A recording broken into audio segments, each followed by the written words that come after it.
చాలాసార్లు ఒక తప్పుడు అభిప్రాయము మనందరము కలిగి ఉంటాం.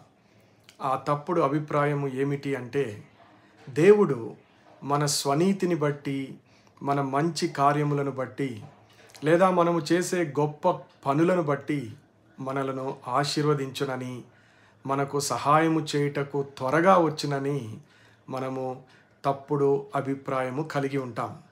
దేవుడు మనకు సహాయము చేయవలెనన్నా, దేవుడు మనలను ఆశీర్వదించవలెనన్నా, ప్రభు మనలో చూసేది ఆయన సన్నిధిలో మనము ఎంత తగ్గించుకొని ఉంటున్నాము అనేది.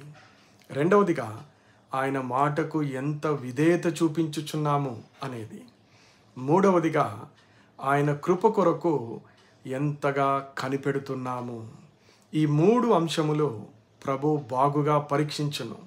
ఏ మనిషి అయినా, ఎంత గొప్ప సేవకుడైనా, ఎంత చిన్నవాడైనా, అప్పుడే రక్షణ పొందిన వ్యక్తి అయినా, వాళ్ళందరిలో దేవుడు చూసేది ఈ మూడు ప్రధానమైన అంశములే. కాబట్టి నీ స్వనీతిని విడిచిపెట్టు. నువ్వు చేసిన గొప్ప కార్యములను దృష్టి పెట్టకు. నువ్వు చేసిన సేవా కార్యక్రమములన్నీ దేవుని ముందు మురికి గుడ్డతో సమానము. ఆయన నీ స్వనీతిని, నీ మంచితనాన్ని, నీ గొప్పతనాన్ని ఆయన చూడడు. ఆయన చూసేదల్లా తగ్గింపు హృదయము, విధేయత కలిగిన జీవితము, ఆయన కృప కొరకై వేచి ఉండటము.